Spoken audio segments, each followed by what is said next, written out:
Welcome to the Dynasty Happy Hour podcast. Pull up a chair and kick up your feet as you get ready to enjoy some of the industry's most entertaining and actionable Dynasty content on the planet. We're talking veterans, rookies, sleepers, and oh yeah, you know the crew has those dad jokes ready for you.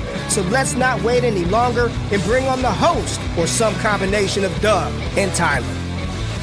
Welcome back to the Dynasty Happy Hour. Week 13 is in the books, and we are on to the last week of the fantasy regular season, unless you're one of those sickos that plays in week 18 for your championship. And I would advise against that because that's just stupid. That should be a golden rule. Like, that shouldn't even be allowed in leagues to have that setting because it's the stupidest thing I've ever seen. But I digress. Week 13, we had a lot of injuries, a lot of season-impacting injuries for your fantasy teams. But I'm here once again with Tyler, as I usually am every week.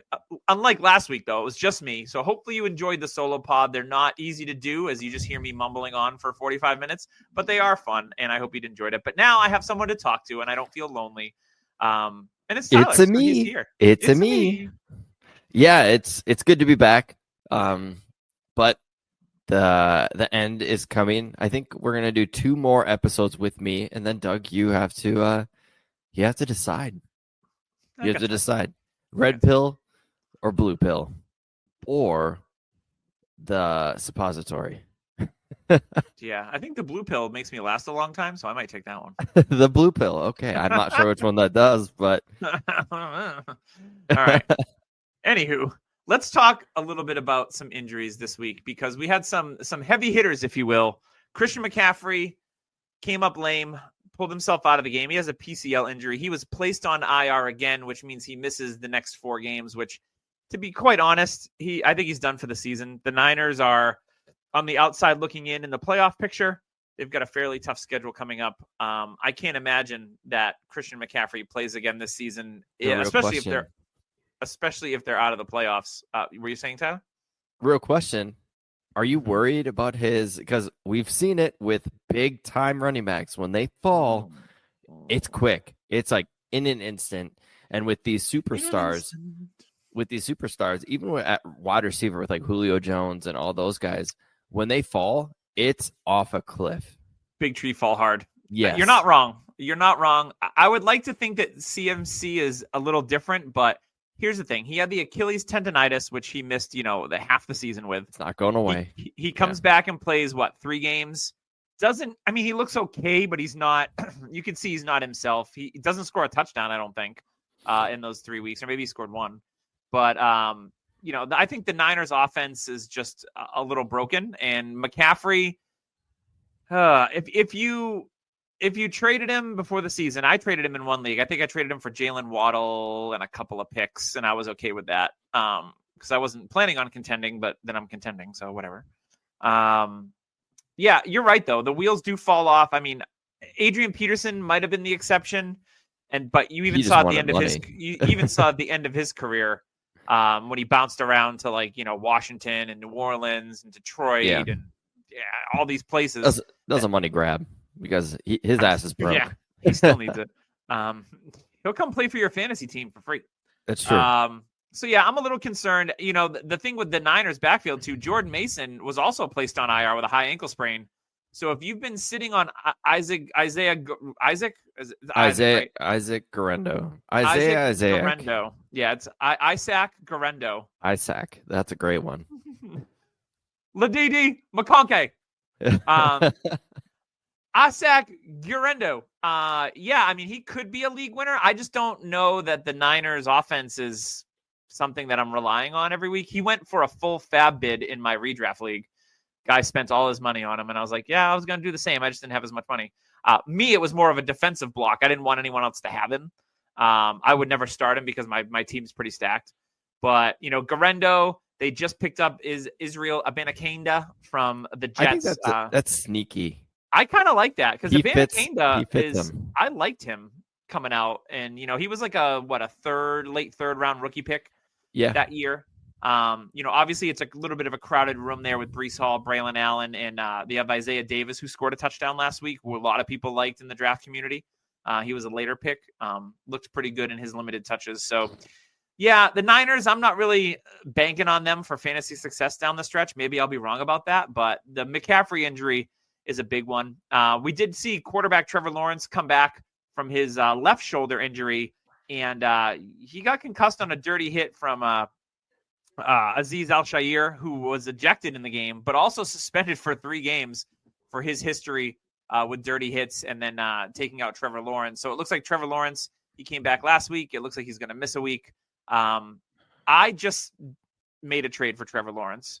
I traded Kyler Murray, and I got back Trevor Lawrence and Cortland Sutton.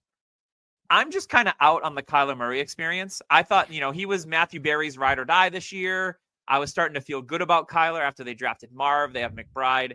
He's just been wildly inconsistent. I know he's probably still a top 11 QB on the season, but the peaks and valleys are just too much for me.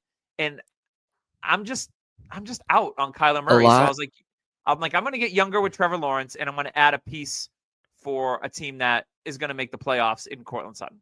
A lot of smart people on X have gone through the tape, and I've wondered if it's a Marv or Kyler problem. His accuracy on a lot of passes is not great. Yeah, it's actually more of a Kyler problem than it is Marv. Marv is getting open. The issue is Kyler's height is playing an issue. It is. He's not maneuvering out of pocket, and when he is, Marv is covered by then. Marv is great getting off the line. He's savvy. He can get open real quick. The thing is Kyler is more of an improv type guy. He needs to move around, and by then, Marv is covered, or Kyler can't see him, and that these are issues that are going to keep happening. I still really like Marv. I think he is definitely a buy right now because people are just hating on him because he's not having that Malik Neighbors style season.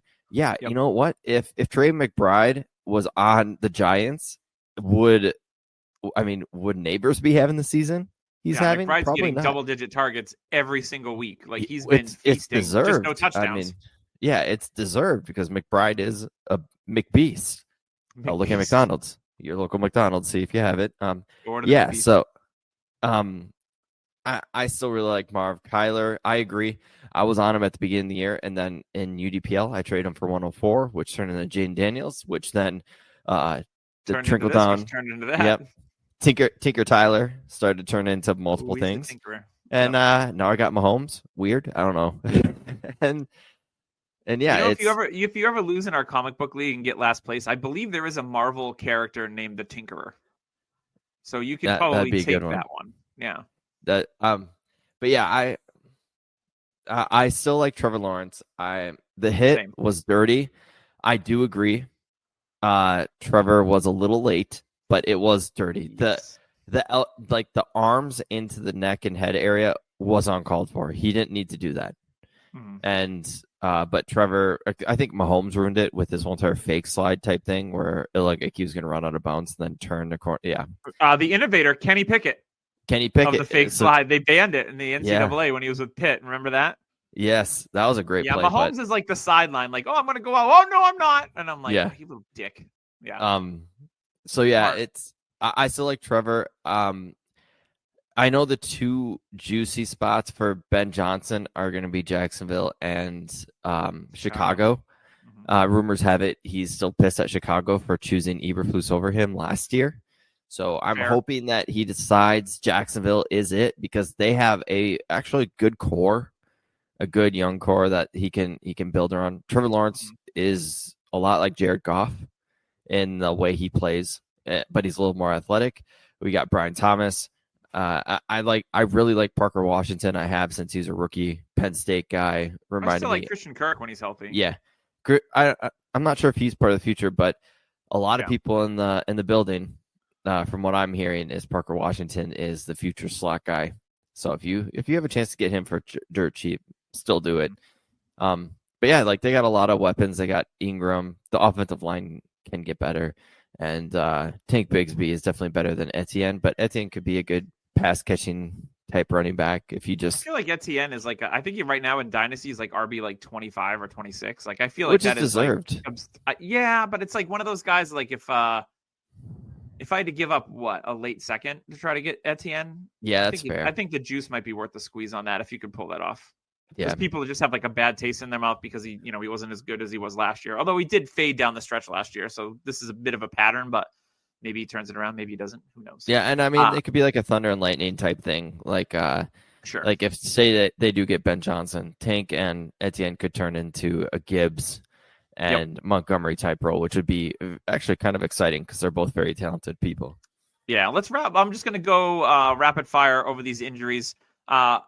Los Angeles Chargers receiver Ladidi McConkey left in the fourth quarter with a knee injury. We'll see if he's going to play this week. If he doesn't play, then can't start Justin Herbert, right? Like McConkey's the only thing in town. Quentin Johnson stinks. Josh Palmer's not great. Will Disley had a bagel. No J.K. Dobbins. The Chargers offense got really bad really fast. And especially they'll be bad without Ladd McConkey. I think Herbert passed for 150 yards and McConkey had like 110 of it. And they still won. They still did win. Stupid Falcons. Mr. Falcon. New Orleans Saints, Tyler's favorite player, tight end, running back, quarterback, special teamer, Taysom Hill is out for the season with a knee injury. So you don't have to worry about him in your quarterback or flex spots scoring 44 points against you the rest of the season. So that's interesting. The stock might be up on guys like Juwan Johnson or whatever pass catcher they roll out this Andre week. Miller's coming back. Yeah, it looks like Chris Olave may come back as well. We'll see about that, but it looks like he's feeling pretty good. I don't know if he's going to get back on the field before the end of the season, just because they're not winning anything. So we'll see about that. Dallas Goedert left the game with a knee injury. Seems like he's been hurt a lot this season. Go flex Grant Calcaterra, I guess. I don't know. Wide receiver Calvin Austin was ruled out against the Bengals with a head injury. He's being evaluated for a concussion. He got popped in the end zone. Fun little player. But it looks like he's probably going to miss next week. We talked about McCaffrey. Baker Mayfield missed a couple of snaps. He got cleated on the Achilles, which always feels great. Baker's had a rough couple games in a row, but his schedule down the stretch is really, really nice. So if you're wavering on Baker, I think he'll be okay going into the playoffs if he's on your playoff team. And then wide receiver Noah Brown was ruled out against the Titans. So that's all about that. For injuries, we've got 6 bye weeks this week, which sucks if you're trying to make the playoffs. None this past week. None. Yeah, week 13, there was none because of the holiday week. They need the Black Friday game and 3 games on Thursday. But week 14, you got the Ravens, the Broncos, the Texans, the Colts, the Patriots, and the Commanders. So you've got some startable pieces in your fantasy roster all on bye. Now, this comes into the biggest trouble if you're trying to make the playoffs or if you're in the Scott Fish Bowl because you're just terrified. Like my brother-in-law, Josh, who's had a great run in Scott Fish Bowl, he has Lamar Jackson and Jaden Daniels. So, oops. Well, he didn't realize that when he drafted them. He's made it to the next round. He's in the top 1,000. I made it too by 6 points. Woohoo! I had a down week last week. I have Zay Flowers and Cortland Sutton out this week, so I got to figure that out. But yeah. He's like, I was talking to him this morning about Waiver Wire Wednesday. We always chat about our redraft league, and he's like, "Yep." He's like, "My run ends here." He's like, "You should see who I have to start this week," and I'm like, "Oh." So, but yeah, lots of bye weeks. Tyler, it was week 13. Unlucky week 13 for me. I actually had my worst week of the season. I think I went 7-7. I fell out of the playoffs in 2 leagues, Trade Addict 7 that we're in. We've been struggling a little bit, scuffling. So we fell out of the playoff picture, even though we have a winning record. And then in my home Dynasty League, we have the winners division. So the 6 players that make the playoffs all get put in the same division the next year. And it's been an absolute gauntlet. I was in first place at 8-4. I lost this week, and now I'm in 4th place with 1 week to go. And I play the guy with the most points. I've got bye weeks. I'm not making the playoffs for the first time ever in this league. And I've just accepted it. And I lost McCaffrey. So, yeah, good times. But, yeah, things can change in an instant. Any fun week 13 stories from your leagues? Well, I'm out of the playoffs in one of my favorite leagues in 10,000 Lakes, which you co-own. Yep. Had a tough loss week 12. You beat us, though. I did beat you, which means nothing. Stupid, nothing. Doesn't help us, though. We're trying to make the playoffs. I clinched first place in another league you're in with me, the comic book one we mentioned. In UDPL, I lost against Rotobahn, good friend of ours. I'm rebuilding there. Pete had a big week. I'm just kind of floating along. Like in the old footballers league, I should make the playoffs there with a very strong team. And Trade Addict 7, where we'll be able to playoffs for the first time in 4 years, I think. 4 or 5 years. There was 1 year where we lost luck all of a sudden, and then after that it was a shit show, but we built it. So yeah, I mean, altogether I think I should make the playoffs in maybe 40%, and then you just don't know what's going to happen from there. That's the thing about fantasy football is I've seen the 8 seed, which nobody thought was going to do anything, just get hot and just destroy. I've done it. I got the 6 seed 1 year and won the whole thing. Yeah, and that's fun to Jamal do. And Charles, thank you. In a league I'm in with a friend of ours, Damon, with a bunch of work colleagues, I should sneak into the 8 seed. And if I do that, my team ain't bad. I got like Achan and Rico Dowdle at running back. Dowdle's the only hot 2 right running backs I have on the roster, because I Dang. traded James Conner for a second thinking I'm not making the playoffs. So I'm just scooting by with those 2, and then my receivers are pretty good. Like scooting by like a dog dragging his butt on the carpet? Pretty much. And then I had Kyle Pitts at tight end, and I don't want to talk about that. I picked up Noah Gray, and I'm starting him all playoffs if I make it, because Noah Gray is better than Kyle Pitts. I'm saying it. Like, at least he's a better player. Passes. Yeah, getting targets, getting playing Ridiculous. time. Yeah. But yeah, it's definitely a fun time. It's if you don't make the playoffs, it sucks because you're not going to win, the money. It's a better Christmas if you win the money.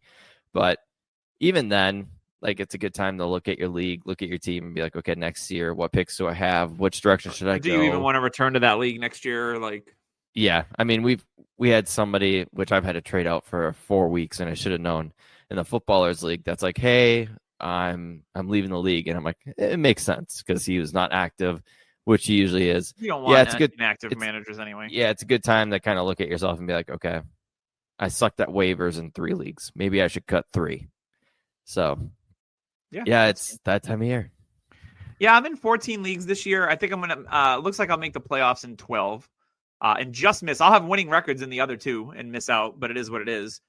This part of me that's like looking forward to the fantasy playoffs, but in my heart of hearts, I'm really looking forward to the offseason. Like, it's funny in Dynasty, like, you play and obviously you win in the regular season, but there's part of me that really loves the process of the offseason when it comes to scouting, it comes to the draft, the combine, and free agency, because we see so many things change.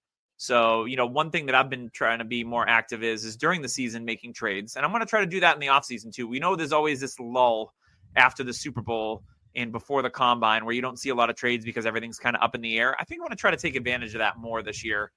With guys that I really like, that I feel like I can buy low on and make an impact. Now, sometimes it's one of the more riskier propositions that you can do because free agency can change things. Obviously, the draft can change things. But you can also buy guys like a Travis Etienne at an all-time low price. And then if he makes it through free agency and the draft unscathed, like, all right, well, you know what? His price is going to go up because that's what happens. So yeah, I've had a successful run this year. I've been way more active in trading than I've ever been, and having a lot of fun and going for it in some leagues. I just made a trade yesterday in a league that I co-own with my cousin Christopher, who used to be with us back in the TFF Gurus day on the podcast when we had the 3-man box. We traded our projected late. We're second in the league, second most points. Projected late 2025 first, and Ricky Pearsall for Josh Jacobs and Keenan Allen. Which is a perfect segue because I do want to talk about the Bears and the Lions game from Thursday. R.I.P. Matt Eberflus. We're not going to miss you. Don't let the door hit you on your way out of the stadium. But I was told in this press conference, literally 5 minutes before he got fired, that his job is secure. Nope. So Keenan Allen, like, this is he countered and put Keenan Allen in, and we put in Pearsall, and I was like, Keenan Allen, sneaky top 5 wide receiver over the last 3 weeks. So for a piece that's on a win now team down the stretch, maybe they keep up this momentum with the new OC. I know he's going to be the head coach and the receivers coach is going to be the OC now, but I think that's probably by title only. I think he's probably going to still call the offense Brown. So I was like, yeah, Keenan Allen, you start 11 players. It's not a super flex league, so depth is important. So yeah, like getting Keenan Allen in that deal. And Josh Jacobs, His schedule down the stretch is really good. He's 26 years old. He's a bell He's cow. really good. Yeah. He's just a good NFL player. He had the down year last year with the Raiders, but now he's on the Packers, who have a great offense, and he's thriving. So, he's one of the very few guys in the NFL that's going to get 20 plus touches a week. There's not really anything behind him. Marshawn Lloyd's had an injury riddled and unfortunate Sucks. season. Yeah. Yeah. And then, you've got Wilson and Brooks there behind him. They'll spell him here and there, but that Josh Jacobs is one of those bell cow backs, especially when the weather's cold and they want to run the ball 25 times. Josh Jacobs is good for that. So that made a lot of sense for our team build. 3 second-round picks and 2/3. So we have plenty of draft ammunition to move up and down if we want to. So I was like, yeah, this is a smash accept. Let's do this. Yeah. I mean, I made a trade too. It was just based off of a top 12 RB in Dynasty, maybe. Bucky Irving, our friend of ours, Dynasty Rich, he's been trying to get Drake May for me for a while. And I love Drake May. Everything I've seen from him shows me that he's going to be the future. He is the future. They just need to get him a dominant weapon and a little bit better offensive line protection. Yeah. Yeah. But I mean, I got offered Mahomes, Bucky Irving, and Daniel Jones, who just signed with the Vikings, who I actually think could start for the Vikings next year, for at least half the season while JJ gets up to speed. And I got Mahomes, Bucky, and Daniel Jones, and I gave up May and 2 projected late first. Now, the thing with this class is I think it's going to be very top heavy. Do what you want with Travis Hunter. I think he is going to be an elite player. I'm not sure what he's going to do on offense and defense. It's going to be very interesting. We'll see. Could he be like we did this with Shohei in baseball? Like, can he do both sides? Maybe it's to the point where he's such a dynamic receiver that they're like, okay, we got to slow down your role. Like, you'll play nickel on defense. You won't play full time on defense. Or vice versa, like maybe he's not great at receiver. He's a little raw, and he's outstanding at corner, and they do the opposite. But the way the money is at receiver, I think Hunter's going to realize, like, okay, I need to be more receiver. But I do think this class coming in is going to be very top heavy. So in my mind, I'm like, okay, late seconds, I could get a shot at Isaiah Bonds, or who knows, like maybe Bond will end up being like an late first, early second. Yeah. Like a kid like that, or a Singleton at Penn State, or running back that I honestly think the running backs are going to be like the first one's going to go Genty. You can't touch him. He'll be a first round pick. But then after that, I think it's going to be like mid to late second, third. Like, it's such a deep running back core, and people are going to see guys. Can I give you my theory on how this running back thing's going to shake out? I was actually talking to my brother-in-law this morning about it, because he was talking about he traded some of his pieces to get picks, and he was talking about running backs. And I said, my only concern is because this class has 15 to 20 guys that people really like. And my only concern is that, like, they're going to see this.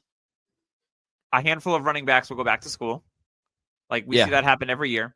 My other concern, what we see in the NFL is when there is a deep position of not necessarily a huge need, like running back, there's a lot of talent already in throughout the league. Here's what I think might happen. I think we're going to see Genty go in the first. We'll see a couple of guys go in the second. And then I think it's going to be a waiting game when we think these guys should be like late second 100%. Round picks. Yep. And it's going to be like, wow, that guy didn't get picked in the first 3 rounds, and he's a 4th round pick or a 5th round pick. Because there's just so many guys, and there's not a ton. I mean, you can probably go team by team and say, okay, there's probably 5 or 6 teams that could use a starting running back right now. Everyone else has guys. And, we're seeing a little bit of a running back renaissance as the way the NFL is adapting. It was pass heavy. Now it's more running happy. And this is what happens every few years. Like, this was predicted. We saw this coming. So, or at least some of us did. I talked about it, I think, earlier. Yeah, Bill Belichick said it, I think, 3 years ago, and I brought it up on the podcast saying, like, hey, Bill said in a couple years we're going to see the running backs come back into play because everybody's playing too high safety. They're trying to stop the big play, and I mean, we're seeing it. So I'm predicting in my head movies that I'm like, you know what, the running backs are going to be a disappointment when it comes to draft capital. 100%. And that is going to affect our rookie drafts. The wide receiver group is not a bad one. And there are some names in there. Tight ends are actually great. good, like Warren and Loveland. Loveland. Those two are going to be good. The tight end class is projecting to be very, very Quarterbacks suck. Like Shooter, I don't mind, and then Ward I worry about because he's a one year type guy, which worked for Daniels, worked for Burrow, but who knows with him? And then there's other guys that so for me, everyone's frothing at the mouth about these running backs. Well, some of them are going to go back to school, and then draft capital is going to be like, oh, I thought he was going to be a mid to late second, and he goes in the fourth because there's just not a need for it. And I can already see this being something within the range of outcomes. So I'm not getting all steamed up and gassed up about the running backs just yet. And that's why I went with this trade because like Bucky is proven it now. Mm-hmm. He was a 4th or 5th round pick in the NFL. He was usually 5th round pick, and then he went in the 4th round in most rookie drafts. And the thing is like I think the NFL is going to look at that too. Like, hey, they got this guy that is outstanding. They got him in the 5th. Maybe we don't need to reach on a running back like a guy like Judkins from Ohio State or a Henderson from Ohio State.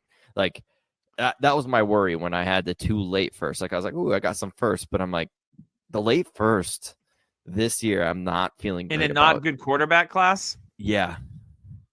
If it was this year, that late first is like Brian Thomas.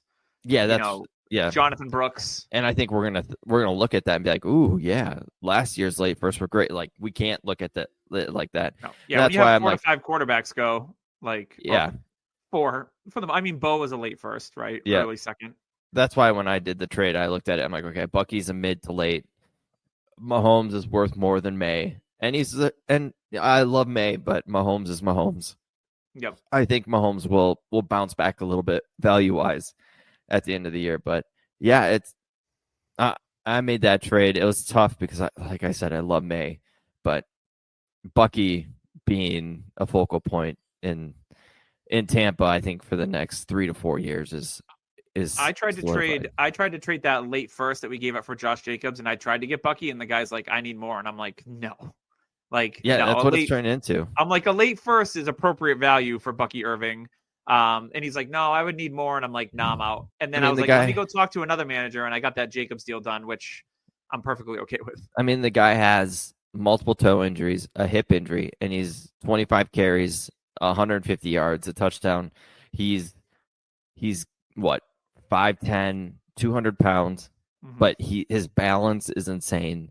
His vision in between the tackles is nuts. He is the perfect example of him and Kyron Williams, and it's really made me change my thought process behind running backs because you have these two guys who were late round picks. They both had good tape in college. Bucky's tape was great in college. Yeah. Kyron's was great. And then they ran the 40 at 4.6 or 4.7, and everyone was like, I'm out. And they both slid into the 4th and 5th round in your rookie picks. And if you just watch the tape on both of these guys, I think too many people let the slow 40 influence their take on the player. And I think that was obviously a mistake. And, something going forward, if there's a player that I really like on tape that moves really well, and if he runs a little bit slow, I'm not going to let it affect my evaluation of that player. I think this is 2 instances in the last few years where, a below average 40 has really been like people are like, oh, I love Bucky Irving. Like he'll be a 2nd round pick in rookie drafts. And then he runs a 4.6 and then everyone's out on him. It's like, really? Like you're just forgetting all the tape that he put on, and he was awesome in college. You know what I mean? I do have to admit that this is kind of the reason why I am leaving the whole podcast game. I actually didn't get to Bucky's tape because of time and not being, But when I watched Kyron, of course, Notre Dame guy, the thing I saw with him and what we said on the podcast back then when we had James was like, hey, I get alert for Notre Dame games for scores and everything. And it seemed like every week it was like Kyron Williams, 70-yard touchdown. Kyron Williams, 60-yard touchdown. He broke away long runs. So when I saw the speed, I was like, that something's not right. The game speed might be different. So that's why I was actually in on Kyron, is because I I noticed that he broke away long runs against top tier competition at Notre Dame, despite having, 4.6, 4.7 speed. Mm-hmm. Like, he's just good. He's a good running back. And I think Bucky, like he had the pedigree coming out. He had he's one of the best pass catching running backs in college, like all time. And yeah, we kind of dropped him for nothing. So Bucky is just proof, like, maybe the running backs that are going later we need to jump on. And that's, like you said, it changed your draft strategy. For me, I was always like, take tight ends or quarterbacks in the third or fourth. For me now, it's like, maybe I should look at these running backs. I think I'd rather have Bucky Irving over Spencer Rattler at this point, right? Like, yes. You know, that's the kind of the thing, is like, or a tight end. Like, I mean, Theo Johnson has flashed here and there. I think he could be the starter yeah. there going forward. Yeah. So, I mean, I'm not beating myself up with that, but Bucky Irving, like, legit, if you drafted Bucky Irving, he's off your tax and he's starting for you. Look at his schedule. Look what he's done the last couple of weeks. Like, he could be a legit league winner. He'll be a league winner next year. He'll go in. People are talking about him in redraft being a second round pick if he keeps it up. Like, I get the hype. He's going to get Kyron hype, and people are going to keep doubting. It's like kind of like the Brock Purdy thing. Like, we were talking about Brock Purdy earlier. He looked awful in Buffalo. He's still having the elbow issue, but people are going to keep doubting Purdy until he gets the contract, because people are already talking like, they want that security. Yeah, people are thinking already like, hey, maybe San Fran will go after Darnold and just let Purdy go. They're not letting Purdy go to free agency. Like, I don't get why people think that. It's not a smart move on them. He's the perfect quarterback for their system. Yeah, and people are like, well, Shanahan could get fired. Shanahan's not getting fired because you know what? Fired. Shanahan would be the top of all coaching candidates. Oh my God, he would easily. be. Yeah, everyone would want him. Yeah, so it's people are getting to like, oh, I would do this. Like, we're not managers. We're not in the NFL. We're just on the outside looking in, so we know nothing. So yeah, it's kind of like that whole entire Purdy thing. So people will kind of have that Irving doubt. So I think next year, when you're in your draft and say you do hit like 107, you're like, I don't know. I don't know if I like, yeah, the Penn State tight end could be really good. And here he is. Brock Bowers panned out, but go get Bucky Irving instead. Like, use that 107, go get Bucky Irving and solidify your running back, because he is good. He will be part of that team who has a good offensive scheme. Has proven it with Baker. Baker ain't going anywhere. So, like, I'm starting to turn into more of the give me the sure thing that I've seen instead of the draft picks, because I'll tell you what, I have had some bad misses drafting, and it's put me in a hole when I could just easily trade during the draft when it's on the clock. You can get a ton because people look at it and be like, ooh, I could hit on this pick. My savviest moves this year have been trading picks for veterans. I traded the 111 in a deal with to get Saquon Barkley. I traded the 201 with you to get James Cook. And you took Brooks. Or no, Brooks was already taken. I took Keon Coleman. You took Keon Coleman. So for me, it's like again, that's always kind of been my, especially in that particular league, because I was trying to build a win now squad and get away from the lottery of draft picks. I mean, I obviously made some draft picks. I picked Drake May, traded him with you, stuff like that.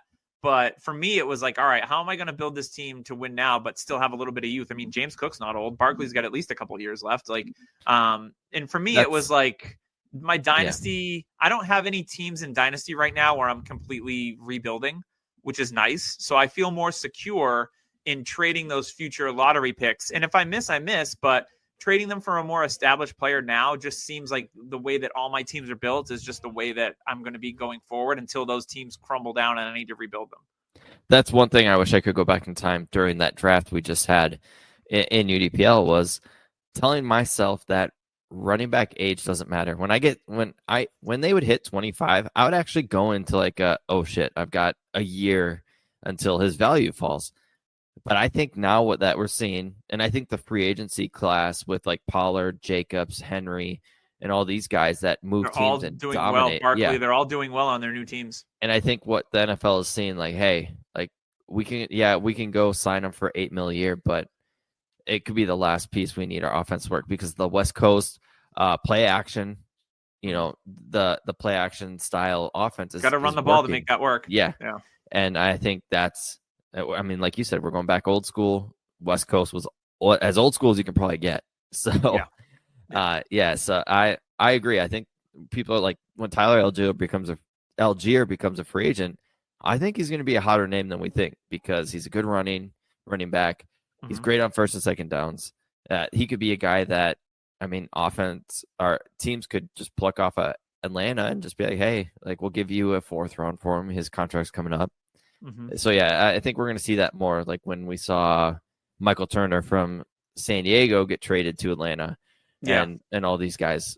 We could be coming into that a little more. So when they hit age 27, we could get 3 more years of a very good football out of them. That's what I wish I could go back and be like, hey, you idiot, you just traded 201 for James Cook, who's going to have almost 10 touchdowns already, be an RB1 easily. And I love James Cook. So if I could go back, I would definitely be like, don't do this unless you're going to take Bo Nix, which I hated Bo Nix. So you did hate Bo Nix.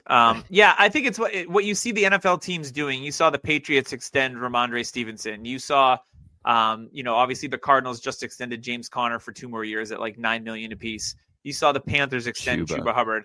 Like this isn't typical behavior. So these teams are wanting to keep their talented running backs. So for me, that's why it kind of signals like this draft. I know there's a lot of depth, but man, I think it could be a shock to some people when on draft day, the Saturday of draft day, and there's like, why didn't this guy get picked in the 3rd and he's going in the 6th?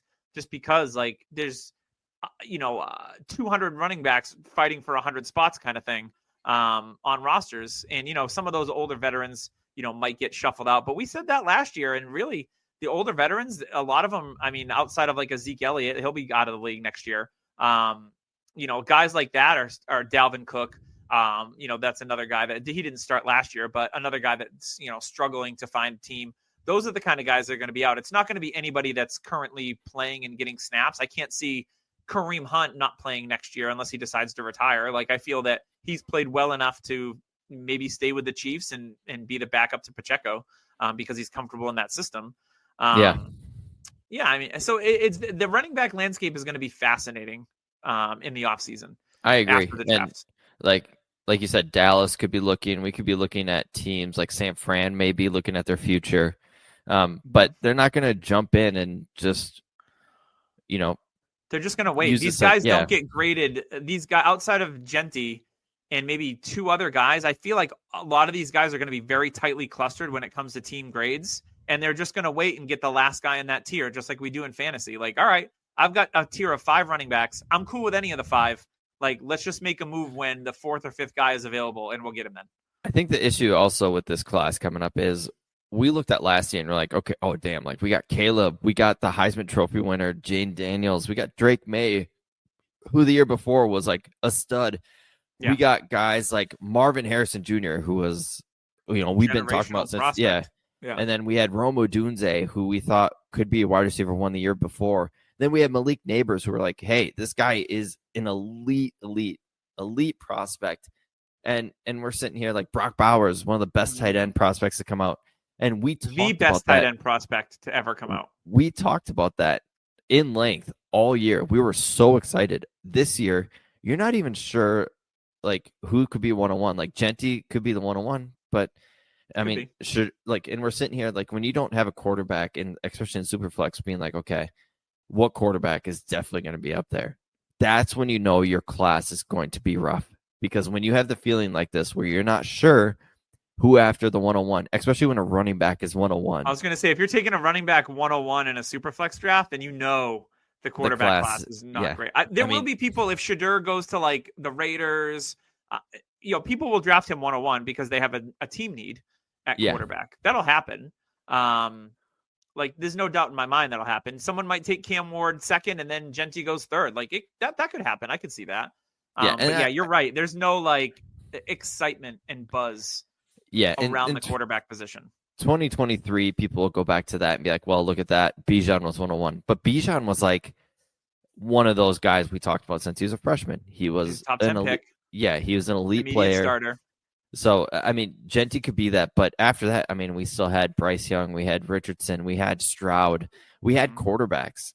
And this year, I think that's what's lacking as a quarterback. So the value isn't going to get pushed down in the back. I feel what we might see is, because this quarterback class isn't great, it might be one of those classes where we see teams reach because there's not a lot like, oh, Carson Beck, he's had some good games. Like guys like that might get better draft capital than we think. And that can influence people in Superflex. Yeah, like Jalen Milroe getting a late first when his accuracy is almost Richardson-esque bad. I mean, there's some guys I'm not like the Nussmeier from yeah, LSU. he's all right. I like the guy from Ole Miss. I forgot his name. Jackson Dart. Yeah, Jackson Dart. I've kind of liked him throughout the process. Sounds like a Mortal Kombat character. Odd thing is he's kind of like Bo Nix, except I think he has a little more quarterback in him.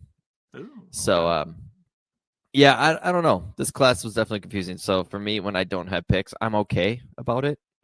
And if you do have a late first, I would not be against going to 26 or 27 even. So yeah, like it's going to be an interesting offseason, and it'll be fun to keep track. Let's get on to some Week 13 observations here. We got about 15-ish minutes left. I talked a little bit about the Bears and, Keenan Allen having a little bit of a resurgence here and Eberflus getting fired. But, Caleb has just had such a yo-yo of a season. He had that stretch where it looked like he's the dude, that 3 or 4 week stretch when their schedule was really soft. They had a bye week, and then they came out of the bye week and their schedule got tough, and we saw Caleb struggle. Well, Detroit banged up right now on defense, and Caleb took advantage of that, and he looked really, really good. Now, I'm still fully confident that Caleb is going to be He'll be fine. Yeah. Like a top 5 dynasty quarterback kind of guy. Once they protect him, he still holds the ball a little bit too long. I did not expect this level of scrambling. I think he's going to end up with like over 500 rushing yards this year when it's all said and done pretty easily. So for me, I didn't account for that. When it comes to fantasy, I thought like, oh, he'll get some scrambling yards like a Justin Herbert. Like he'll get a couple hundred, but he's been scrambling a lot more and looking really, really good doing it. So I am fully in on Caleb Williams. I didn't really waver all that much when he did struggle because of, Waldron being so bad as the OC. And now you see a competent OC come in and Caleb's playing much, much better. So I like what I've seen out of Caleb going forward. And Rome to me is still a screaming buy if you can get Rome on the cheap, because he is going to, I think he'll be the kind of guy that he flashes in his rookie season. Keenan Allen's probably not going to be on the team next year. And then Rome really starts to take off and he's like a solid wide receiver week to week. Rome's numbers, except for the touchdowns, are very similar to Marvin Harrison right now. And I think people aren't realizing that. Well, Marv is very touchdown heavy, like when it comes to his production. Yep. And with Rome, I have a gut feeling that with the OC change, I'll use quotes, OC change is going to the receiver coach. I think we're going to see a lot more emphasis on Rome getting the ball, because if he's seeing what we're all seeing and how Rome is an elite player on the field, I think we're going to see a little emphasis on getting Rome the ball a tad more. I mean, DJ Moore's getting a ton of targets, 16, I think, this past week. And I think it's all short. They want to get the ball out of Williams' hands quick. That is the process. And my thought about Chicago has always been, why isn't the offensive line better? They have a lot of pretty good prospects, second and first rounders on there, and yet they can't just put it together. Maybe look into the offensive line coach for that, but I feel like this offensive line is talented. They just need somebody to come in and change the scheme up to fit their ability. So I do think Caleb's going to be fine. He's not what we all expected, which is normal. It's completely fine, but he's still the best Chicago quarterback we've seen in a long time. So yeah, he's going to finish with a lot of Chicago Bears quarterback records by the end of the season, which is, I mean, just goes to show that the quarterbacks for the Bears over the years have been not the best at all. What do you got, Tyler? Give me some observations from Week 13. Talk. The Bengals are just, the defense is the fantasy's best friend. It's so bad. Russ is cooking. You were talking about how Calvin Austin had a head injury, and he's being evaluated. George Pickens has a head injury too, and it's I don't know that can be fixed. So if there is one person in the world that can fix it, it is Tomlin. So that's a plus. Yeah, I'm not worried about. He's just Dickens. I almost called him Dickens. Charles Dickens for the Pittsburgh Steelers. George Pickens, I don't think he has. he's just got that dog in him, and he plays with passion. So I think that's the biggest difference with Pickens is that, we see him act out and stuff, and people get all upset by it. I just think he's passionate and he wants to win, and I'm perfectly okay with that. It reminds me a lot of Ocho Cinco. That's who he reminds me of, like on the field. Ocho Cinco, people are like, oh, he's kind of a knucklehead. He's a lot of talk and stuff. But Ocho Cinco blocked the crap out of everybody when he could. He played his ass off. Mm-hmm. Yeah, and he's fun to watch. And I think that's where Pickens is at. I agree. I do think Pickens can grow up a little bit. He's causing some penalties. I do think the first down call stuff is ridiculous. Like, you had maybe three people probably say something to the NFL and be like, oh, that looks like a gun. It's like, they've been doing this for years. The pointing, not everything is supposed to be like a gun or anything. Your kids aren't going to be like, first down. I don't want to get on my sensitive sandbox, but everyone's too sensitive. Yeah, it's stupid. Like, if you're that worried about your kid seeing somebody celebrate a first down by pointing one way and you think it's a gun, don't watch football, because you know what? They're hitting each other with helmets and stuff. Your kids are going to be watch a Hillsong concert or something for me, like, please. It's ridiculous. Like, let the players just celebrate like they used to, because the celebrations back in the day weren't much better, and we didn't say anything because you know what? We were normal. So because we didn't let everything offend us. Yes. Yeah, I think George Pickens, like, you saw him on the field when he did the celebration, like, he was very confused. He's like, what? Like, he had no idea why he got the flag.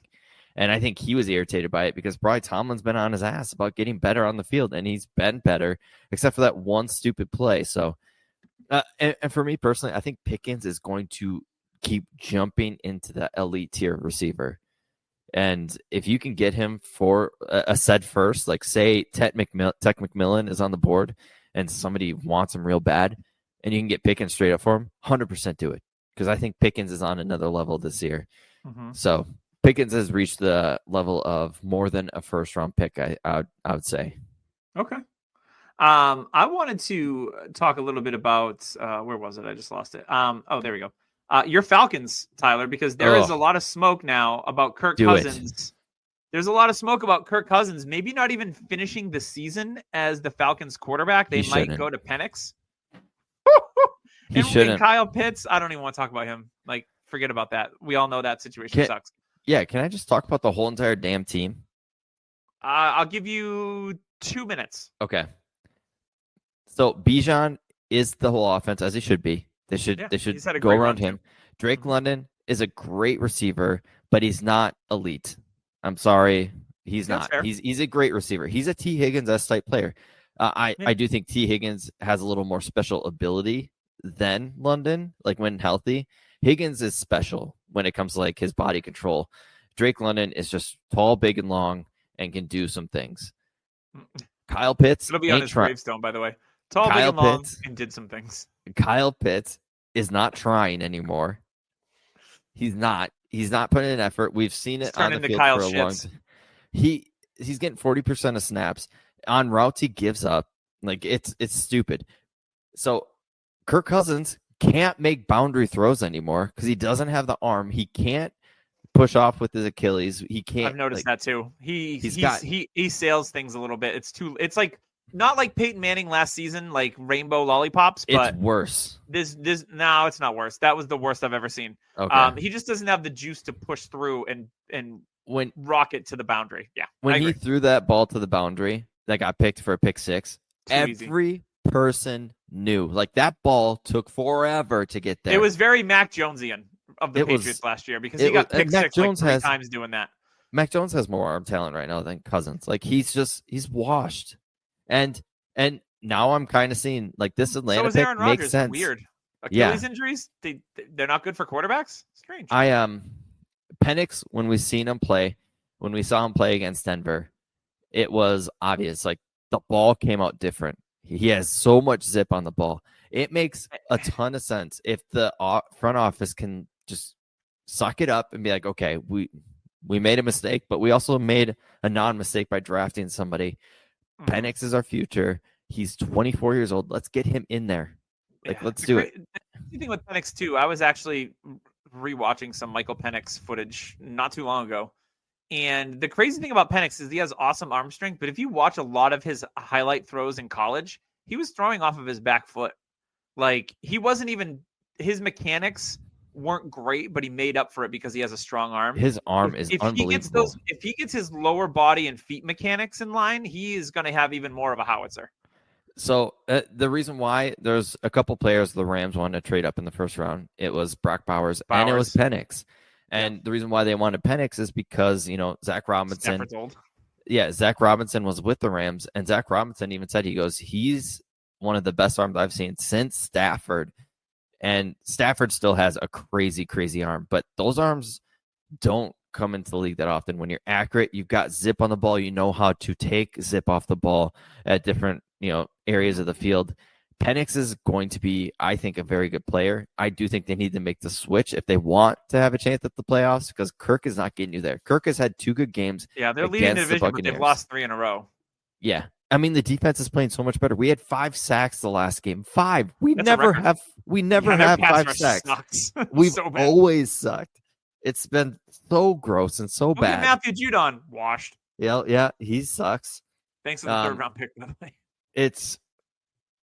It sucks. And I don't think they're going to, because the NFL is stubborn. They won't make the switch. Penix, maybe next year. And I think we're going to look at the Broncos succeeding with Bo Nix and getting rid of that Russell Wilson contract. I think that's going to help the Browns maybe get rid of Watson. It could help the Falcons either trade or cut Kirk Cousins and just take the hit. And we're going to see that a little more with these quarterbacks, because the cap is going to go up again. Yeah, I think it needs to happen. And maybe it'll boost Kyle Pitts. And I think Kyle Pitts is one of those people that when he's at the first read, he's going to whine and pout about it and not try hard. Like, maybe Kyle Pitts needs to change the scenery, but yeah. I on your other team, the Vikings, I can't believe in PPR scoring, Justin Jefferson is 3rd. It seems like Jefferson hasn't. No, like in the last month, he's got 1 touchdown. I think he's only gone over 100 yards once, maybe. And he's the wide receiver 3. Terry McLaurin's right behind him at wide receiver 4, which is wild to me. But he's had a nice 3-week stretch here.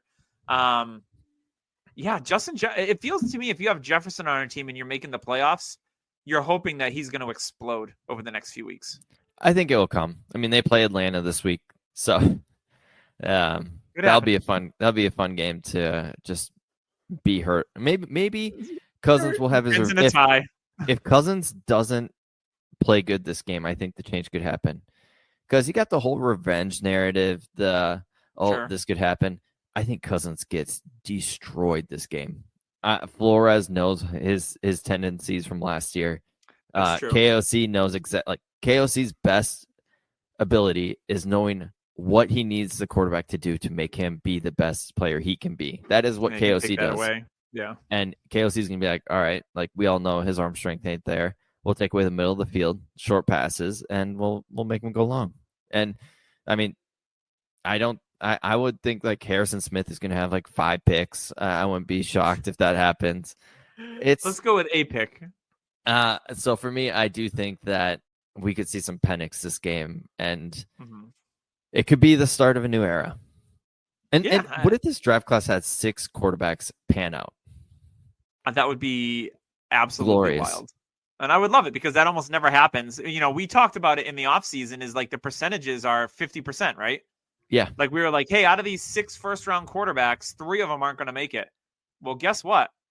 5 of them have already made it, in my opinion. And if Penix makes it, like we could have I know it's early. It's only their rookie year, but all these guys have flashed upside. All of these guys have looked good in moments. I mean, even though they have, like, the Bears have offensive line issues, the Patriots have offensive line issues. Drake Mays looked great. Jaden Daniels was the early front runner for rookie of the year. He's cooled off a little bit, but overall looks very, very good. Bo Nix has the Broncos at 8-5, and he's playing out of his mind well, and he's scrambling more than we thought. And we haven't even talked about JJ McCarthy, because he's been on IR. What if, JJ ends up being good? It's wild to me that this is in the realm of outcomes. Yeah. I could never predict that. And like last year, you thought, okay, Stroud, Richardson, those are hits. Richardson can't complete a pass, short of 10 yards. And CJ Stroud without Nico Collins is now Alex Smith. Even with Nico Collins, he's not great. Yeah, and now Bryce Young is playing like he's damn Drew Brees. He's looked good the last 3 weeks. They've been in every single game of the last month. Bryce Young being good has helped that Panthers team's future because they don't need to look at quarterback now. They can look at a Tech McMillan. They can look at a Luther Burden. They can look at an offensive line, a defensive. Like they can look. Help, yeah. They can look elsewhere, which is going to help Bryce. Like Bryce, that sitting those 2 games, same with Richardson, I think has helped them immensely. Like being like, okay, the right move. And I think that's because NFL teams, hey, you put too much pressure on these young guys to be like, hey, this whole entire team is based off of your. I also think the thing is with preseason, like the dudes don't play in the preseason. Yeah. So once you get to week 1, it's really the first month. Like Bill Belichick always said, the first month of the season is like extended preseason. Like, and he's right. Like we see it every year. Like I know watching Red Zone in week 1, you're like, wow, these scores suck. No one's scoring. And it's because, like, yeah, they're on the field for the first time in a live action game for the first time since last year in some cases. Like, they just don't play enough in the preseason. They play a drive or 2. That's not enough time. Yeah, and the Chiefs, hey, they play in the preseason. They play their players. And look, they come out the gate rolling all the time. Mm-hmm. Maybe you should play your players. And same with the Bills. The Bills play their players. It's like the good teams actually play their players in the preseason. Weird. But yeah, like guys like Bryce Young, seeing him succeed is good. Seeing guys like Aaron Rodgers fail is great. It feeds my soul. He is so bad. The team is going away from him. This Jets team is going to blow it up, which sucks for Brees because I do think they will look to not sign Brees Hall when his contract is up. I think they might let just him go. With Braylon. Yeah. Which is why which would be dumb, but you know, I think it's smart for them in the future because if they're going to rebuild, they need to be like Dynasty. Like we told our friend Damon, he has a hard time not competing during the season. We were always like, hey man, you just got to learn to suck. You just got to learn to take the hit, and you're going to lose. But when the pick comes, you're going to get an elite prospect, and you're going to sit there and be happy about it. So. Yeah, the Jets just need to learn to suck. Indeed. Any final thoughts before we wrap up? No. It'll be a fun week of games. It's going to be a small week, but Thursday, tomorrow, is going to be a great game. Packers-Lions in the Dome, so we don't have to deal with the frozen tundra. We're going to see I think we're going to see the Packers offense hum because that Detroit defense is hurting, and we could see the Lions get a loss, and I think that is what I'm thinking is going to happen. Interesting. I like that. I like that a lot. So we'll see what happens there. But make sure you like and subscribe on YouTube. We're not really on there anymore, but that's fine. You can make sure you like and review us on iTunes to get us bumped up to the top of the charts. And then I know you're with us now. We're getting towards the end of the season, and hopefully we'll have some updates as what the future of Dynasty Happy Hour looks like. Like I said, still thinking about it. It's a big decision. Big shoes to fill. Big ginger shoes. Is that like a clown joke? In the shape of clown shoes. So thanks for joining us this week. We wish you the best of luck in the last week of the regular season. Hopefully you can make it into the playoffs. And like I've always said, just get into the playoffs because you never know what's going to happen. We'll see you next week on the Dynasty Happy Hour.